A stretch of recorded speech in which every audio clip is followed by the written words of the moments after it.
الصلاة والسلام على رسول اللہ وعلى آلہ وصحبہ وموالا۔ محترم بزرگ اور دوستوں، آج کا یہ بابرکت دن جس میں دو عیدیں جمع ہیں، ایک جمعے کا دن ہے اور دوسرے عید کا دن ہے۔ جمعے کا دن تو ہمارے یہاں عیدی ہے، جس کے بارے میں اللہ کے نبی نے فرمایا خیر یوم طلعت فیہ الشمس یوم الجمعہ، سب سے بہترین دن جس میں سورج طلوع ہوتا ہے وہ جمعے کا دن ہے۔ اس لیے حدیث میں فرمایا گیا جو آدمی جمعے کے دن آنا چاہیں غسل کر کے آئیں، اگر اس کے پاس عطر ہے تو عطر لگائیں اور مسواک کریں۔ تو یہ جمعے کا دن ہمارے لیے بہت ہی بابرکت ہے۔ اسی دن حضرت آدم علیہ السلام جنت سے نکالے گئے، اسی دن جنت میں داخل کیے گئے، اور اسی دن قیامت برپا ہوگی، قیامت قائم ہوگی۔ اور دوسرا یوم النحر، یوم النحر کے بارے میں اللہ کے نبی فرماتے ہیں دنیا میں سب سے بہترین دن اگر کوئی ہے تو یوم النحر ہے۔ اعظم ایام اللہ، دنوں میں سب سے بڑا دن، عظمت میں، کبریائی میں، بڑھتری میں، ثواب میں، اجر میں، تو یوم النحر کا دن سب سے بڑا باعزت دن ہے، بابرکت دن ہے۔ تو یہاں ہمارے لیے دونوں عیدیں جمع ہو گئی ہیں، تو کتنے ہم قابل مبارکباد ہیں کہ اللہ نے ہمیں دونوں عیدیں اللہ نے ہمیں ایک جگہ جمع فرمائی ہمارے لیے۔ میرے عزیزوں اور دوستوں، دین کیا ہے؟ دین کسے کہتے ہیں؟ ہمارے یہاں دین کا ایک محدود تصور ہے۔ دین کیا چاہتا ہے؟ عیدیں ہماری کیا چاہتی ہیں؟ ہماری عیدوں پر غور کیجیے آپ، ہماری عیدیں طاعت ہیں جو طاعت کے بعد آتی ہیں۔ رمضان، ماہ رمضان پورا مہینہ اس عبادات میں گزرا، پھر اس کے بعد عید الفطر، اس میں بھی تکبیر، تحلیل، تحمید، کبریائی، وہ طاعت کے بعد طاعت ہے۔ اغیار کے یہاں تصور کیا ہے؟ ان کے یہاں عید سے مراد ناشنا، کھانا پینا، گھومنا صرف نہیں، لیکن ہمارے یہاں اسلام میں ایسا نہیں ہے۔ اسلام میں طاعت کے بعد اور مزید ایک طاعت ہے، اور اس میں کچھ اللہ نے سہولتیں دی ہیں، آسانیاں دی ہیں کہ آدمی یعنی کچھ ہنسی مذاق کرے، کھائے پیے گھومے، اس کی رعایت دی ہے۔ اور اس میں بھی دیکھیے حکم اللہ حکم العباد دونوں کی بجاوری ہے۔ سال بھر آدمی عبادت کرتا ہے، سال بھر طاعت کرتا ہے، پھر اگر صدقہ الفطر ادا نہیں کرتا، زکوٰۃ الفطر ادا نہیں کرتا، تو پھر اس کی عبادتیں زمین و آسمان کے درمیان معلق رہتی ہیں۔ کیوں؟ بندوں کے حقوق کو ادا نہیں کیا اس نے، اللہ کے حق ادا کیا، مہینہ بھر روزے رکھے، راتوں کو جاگا، لیکن زکوٰۃ الفطر جو بندوں کا حق تھا اس حق کو ادا نہیں کیا۔ اس عید کو دیکھیے، اس بڑی عید کو دیکھیے، یوم النحر کو دیکھیے، یہ عید الاضحیٰ، یہاں بھی دیکھیے حج کا سلسلہ عبادات، پھر عشر اولا، اس کے بعد عیدیں۔ تو ہمارے یہاں عیدیں عبادات کے ساتھ لگی ہوئی ہیں، جڑی ہوئی ہیں، کوئی الگ چیز نہیں ہے۔ میرے عزیزوں، عبادات کا مقصد کیا ہے؟ عبادات کا مقصد ہمارے اندر اخلاقیات پیدا کرنا ہے، اللہ کا خوف پیدا کرنا مقصد ہے۔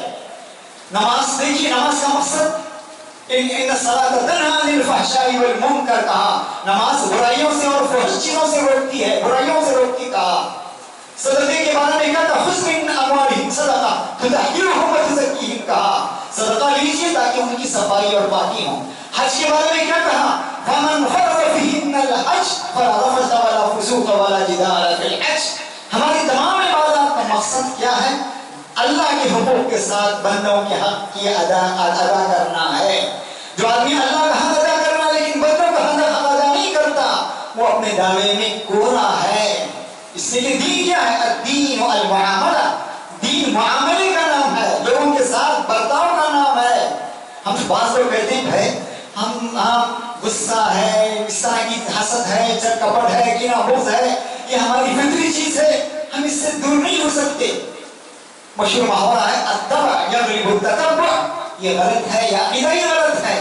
ہماری عبادات کا، تمام عبادات کا مقصد ہمارے اندر اچھے اخلاق اور حسن اخلاق پیدا کرنا ہے۔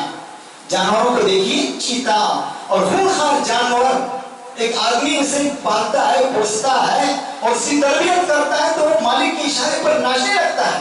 مگرمچھ اور بڑے بڑے جانوروں کو آپ نے دیکھا ہو یوٹیوب میں کہ مالک کے اشارے پر چلتے ہیں، تو کیا انسان اپنے اخلاق کے اندر سدھار پیدا نہیں کر سکتا، اپنی خود تربیت نہیں کر سکتا اور کہیں میں غصہ والا ہوں، غصہ مجھ سے ختم نہیں ہو سکتا؟ کیوں نہیں ہو سکتا؟ تو عبادات کا مقصد حسن اخلاق انسان کے اندر پیدا کرنا ہے، اچھے اخلاق پیدا کرنا ہے، ورنہ پھر اچھے اخلاق نہیں ہے تو پھر وہ اپنی دعوے میں کورا ہے۔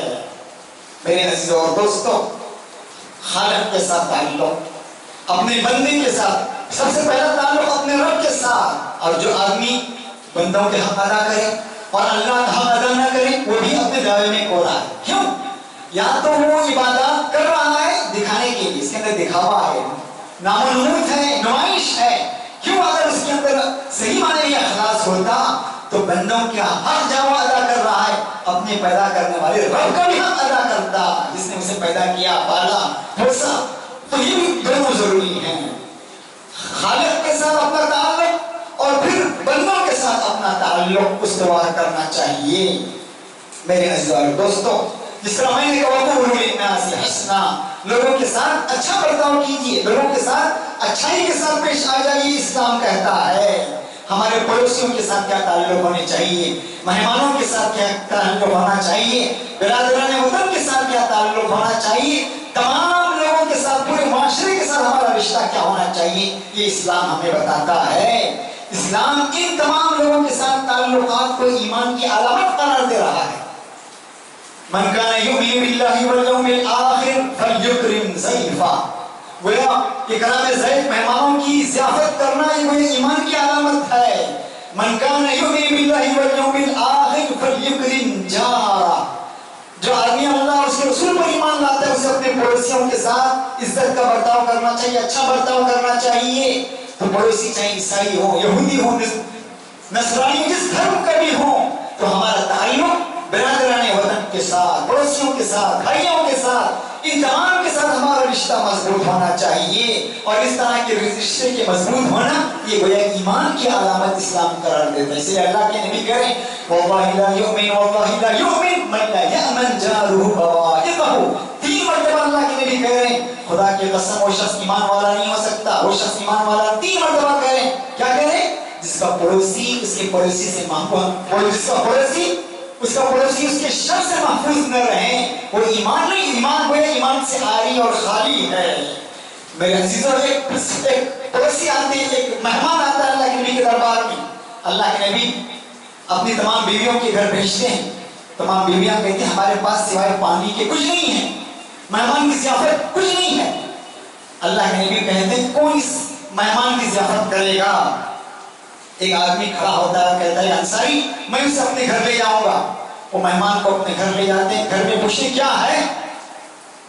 بیوی کہتی ہے بچوں کے کھانے کے علاوہ اور کچھ نہیں ہے، صرف بچوں کی کھانے کی چیزیں ہیں۔ شوہر کہتا ہے بچوں کو سلائیے اور ہم بھی دسترخوان پر بیٹھے رہیں گے، اور جب مہمان کھانے لگے تو تم چراغ کے پاس جانا اسے برابر کرنے کے بہانے اور اسے بجھا دینا، پھر مہمان پیٹ بھر کر کھا لیں اور ہم اٹھیں۔ یہ اللہ کے نبی، یہ رات گزرتی ہے تو اللہ کے نبی صلی اللہ علیہ وسلم کہتے ہیں اللہ کی طرف سے وحی ہو رہی ہے قد عجب اللہ من ضیفکما، قد عجب اللہ من صنیعکما بضیفکما اللیلہ، تم نے اپنے مہمانوں کے ساتھ جو معاملہ کیا ہے یہ اللہ کو بہت بھا گیا، بہت پسند آ گیا۔ دیکھا آپ نے یہ حقوق اللہ پر کس درجہ غور ہے، اور حقوق العباد کے بارے میں کس درجہ اللہ کا اظہار ہو رہا ہے، کوئی کی جا رہی، اور اگر اس شخص کی ادا اللہ کو اتنی پسند آئی کہ مہمانوں کو کھلانا اور خود بھوکا رہنا۔ میرے عزیزو، دین مکمل دین کا نام ہے۔ ہمارے یہاں کیا ہے؟ یؤمن ببعث ویکفر ببعث والا عاملہ ہے، مکمل دین پر عمل نہیں ہے، میٹھا میٹھا ہپ ہپ کروا کروا تھو تھو ہے۔ مکمل دین کے سلسلے میں ہم بہت کوتا ہیں، اس لیے متنبی کہتا ہے غایت الدین ان تحفوا شواربکم یا امتن ضحکت من جہلها الامم، کیا تمہارا دین صرف مونچھوں کو بڑھانے اور کٹانے کا نام ہے؟ مونچھیں بڑھانا، مونچھیں کٹانا، یہی تمہارا دین ہے؟ افسوس ہے ایسی امت پر جس کا مقصد صرف مونچھ اور داڑھی تک محدود ہو، پورے جسم پر دین نہ ہو، نافذ نہ ہو، آدھا بٹیر میں یہ دین نہیں ہے۔ مکمل دین کو اپنانا چاہیے۔ ہم تو دیکھتے ہیں بہت عام طور پر جب معاملات آتے ہیں نکاح کے، طلاق کے، خلا کے، تو آدمی غیروں کی عدالت میں جا کر دستک دیتا ہے، نماز پڑھ رہا ہے، تہجد پڑھ رہا ہے، لیکن اپنے گھریلو معاملات، اپنے نجی معاملات میں اسلام کو اپنا رہنما نہیں مان رہا ہے، دستور حیات نہیں مان رہا ہے، تو یہ مکمل دین پر یہ ہے کہ آدمی پورے دین کو اپنائیں، آدھا فکر آدھا بٹرے والا معاملہ نہ ہو۔ تو میرے عزیزوں یہ دین ہمیں یہ بتاتا ہے، یہ عیدیں ہمیں بتاتی ہیں کہ ہم اللہ کا حق بھی ادا کریں، بندوں کا حق بھی ادا کریں، ہمارا دل صاف ہو۔ بہترین انسان کون ہے؟ اللہ کے نبی فرما رہے ہیں محموم القلب و صدوق اللسان۔ صحابہ نے پوچھا سب سے بہترین انسان کون ہے؟ اللہ کے نبی نے یہ نہیں کہا تہجد گزار، رات بھر تہجد پڑھنے والا، دن بھر روزے رکھنے والا، دن بھر قرآن پڑھنے والا، یہ نہیں کہا۔ حقوق اللہ، حقوق العباد، حقوق اللہ کے بارے میں کہا۔ کیا کہا؟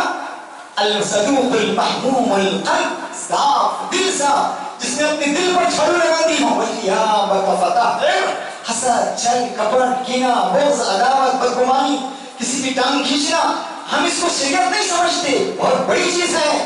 عبادات کے سلسلے میں اللہ تعالیٰ معاف کر سکتا ہے، نماز میں کوتاہی ہو گئی، عبادات میں کوتاہی ہو گئی، لیکن حقوق اللہ میں کوتاہی ہو گئی، اللہ کے بندوں کے حقوق میں کوتاہی ہو گئی، کسی کی دل آزاری کی گئی، کسی کے دل کو ٹھیس پہنچایا گیا، کسی کا دل توڑا گیا، تو ایسے شخص قیامت کے دن آئیں گے ڈھیر سارے سامان پہ۔ مل مفلس کون ہے؟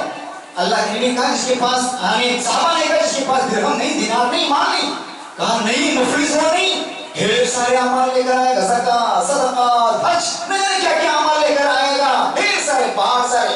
کسی کو گالی دی ہوگی، کسی کو ستایا ہوگا، کسی کا دل دکھایا ہوگا، کسی پر بدگمانی کی ہوگی، کسی کی ٹانگ کھینچی ہوگی، یہ تمام چیزوں جن کے حقوق اس نے ادا کیے تھے، چھینے تھے، اس کے اعمال نیک اعمال اسے دے دیے جائیں گے جس حق چھینے تھے۔ اور اگر اس کے پاس کوئی نیک عمل نہیں ہے تو پھر اس کی برائیاں اس پر لاد دی جائے گی۔ اسی لیے امام ابو حنیفہ، امام مالک کے بارے میں آتا ہے جب ان کی کوئی غیبت کرتا تھا تو کہتے تھے اللہ کا شکر ہے میرے گناہ دھل رہے ہیں۔ جب ان کی غیبت کی جاتی تھی، ان کی چغلی کی جاتی تھی تو کہتے ہیں اللہ کا شکر ہے میری برائیاں مفت میں دھل رہی ہیں، مفت میں دھل رہی، کچھ نہیں، میرے اعمال کرنے میں بہت مشقت ہو رہی ہے، مفت میں میرے اعمال میں کیا ہو رہا ہے؟ زیادتی ہو رہی ہے۔ جو آدمی حقوق اللہ کو ادا نہیں کرتا، لاکھ عبادتیں کرے، آدمی کس لیے کماتا ہے؟ اپنے بچوں کے لیے کماتا ہے، اپنی بیوی کے لیے کماتا ہے۔ اس کا مقصد یہ ہے جو آدمی نیکیاں کمائیں، عبادات کریں، طاعت کریں، کسی کا دل دکھائیں، تکلیف دیں، غیبت، چغلی، حسد، حقوق اللہ میں کوتاہی ہو، تو اس سے بڑھ کر مفلس اور نادان کون ہے؟ وہ اپنے لیے نہیں کما رہا ہے، غیروں کے لیے کما رہا ہے، دوسرے کے لیے، دوسرے کے سر ڈال رہا ہے، خود محنت کر رہا ہے، دوسروں کے سر ڈال رہا ہے۔ تو میرے عزیزو، عبادات کرنا آسان ہے، اسے محفوظ رکھنا بڑا مشکل ہے۔ ترقی کی سیڑھی پر چڑھنا آسان ہے، اس پر ٹہرنا مشکل ہے۔ تو طاعت کیجیے اور اس کی حفاظت کیجیے۔ اس کی حفاظت یہ ہے اپنی زبان کی حفاظت کریں، اپنے دل کی حفاظت کریں، اپنے اعمال کی حفاظت کریں۔ تو عید ہمیں یہ پیغام دیتا ہے کہ اللہ کا حق بھی ادا کریں، اس کے بندوں کا حق بھی ادا کریں۔ اس لیے اس خوشی کے مہینے میں ہم اپنا گوشت فقیروں میں تقسیم کر رہے ہیں، غریبوں میں تقسیم کر رہے ہیں۔ حتیٰ کہ علماء نے لکھا ہے، مجھے تعجب ہوا کہ مصر کے مفتی مصر، جہاں پر شافعی مسلک چلتا ہے، مصر میں شافعی مسلک چلتا ہے۔ اس کے بعد یاد رکھیں، کوئی لوگ سمجھتے ہیں بھائی یہ ہمارا مسلک نہیں، مصر میں شافعی مسلک چلتا ہے اور وہاں کے مفتی مصر کا فتویٰ ہے، انہوں نے کہا ہے کہ اپنا گوشت آدمی برادران وطن اپنے ہندو بھائی کو بھی دے سکتے ہیں۔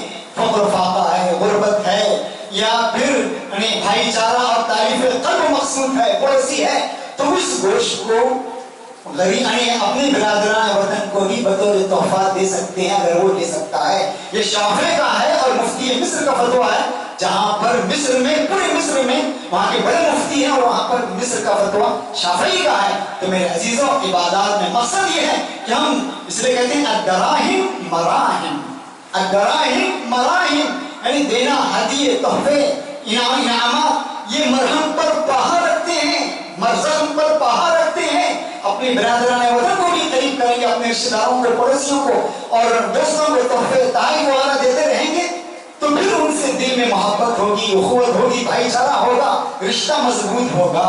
تو اسلام میں مقصد یہی ہے کہ اللہ کے بندوں کے ساتھ اس کے بندوں کا بھی حق ادا کیے جائیں۔ یہ کچھ باتیں تھی جو میں نے آپ کے سامنے کہیں۔ آپ کا شکریہ، بہت دیر تک آپ بیٹھیں، جزاکم اللہ خیرا، وآخر دعوانا الحمد للہ رب العالمین۔